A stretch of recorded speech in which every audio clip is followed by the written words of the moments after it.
Hello again. This is number 6 in our 7 video set of how to learn any piece of music quickly and easily.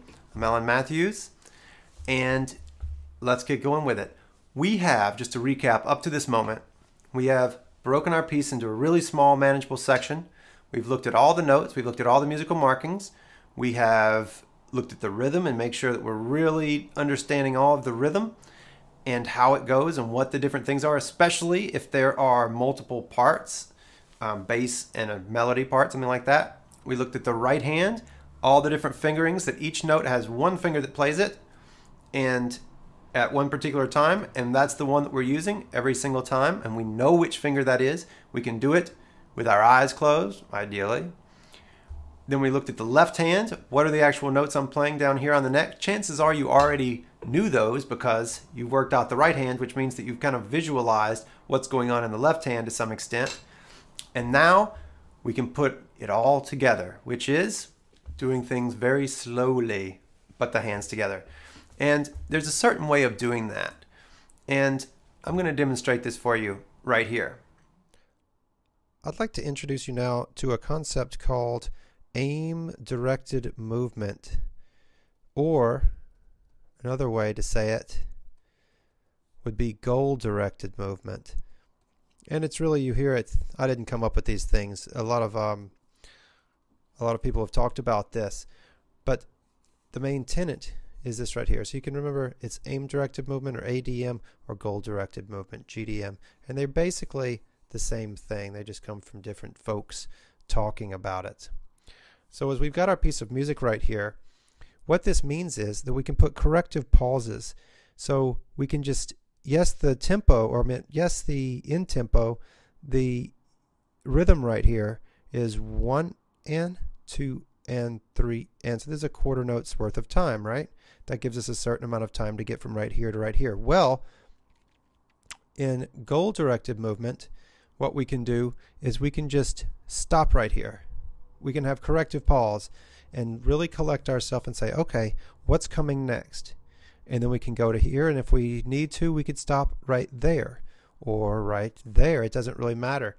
Anywhere we want to, we can take corrective pauses.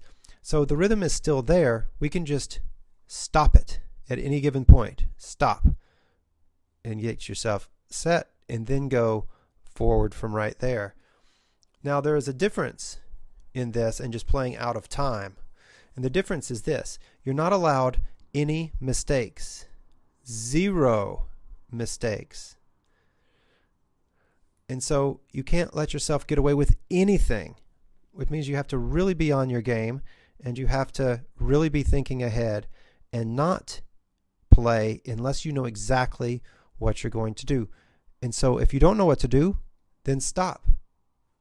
And then think about what you're going to do. Okay, now I've got this next little bit, and it goes to right there, and then we're going to stop again. And we're going to do that all the way through our sections to right there with all of the right fingering, and that includes everything. So it includes your right hand fingering, IMA, index, middle, ring finger. That's aim-directed or goal-directed movement. I use them interchangeably. Great. So to demonstrate the aim-directed movement or goal-directed movement on the guitar, I'm just going to take this first little section that we've been working on and play it using aim-directed movement, and also speak out what would be going on in my head as I was doing this. So first off, I'm here with my music. I know exactly where my fingers are going to be with every single note, both hands, and so I just play maybe just the first note. And the fact that it's a quarter note and that the rest of the notes in the bar are eighth notes doesn't matter to me so much right now. I need to know that, and I know that because I know the rhythm very well by this point.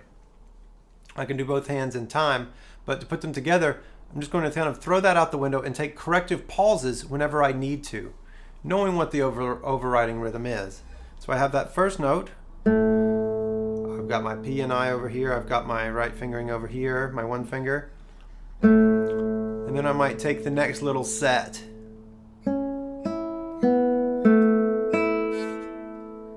Just that much. And now something happens. Yes, I have my slide. So now I can slide. And then I can maybe play the next few notes. That was kind of shabby. There it is. So we can just we can insert space. Music's going along like this. We can go kink, spread it open, kind of take it apart, take as much time as we need to get the shift exactly right, to get everything exactly right, and then go a note. We don't want to move around. It's not, as a bad example, what was it?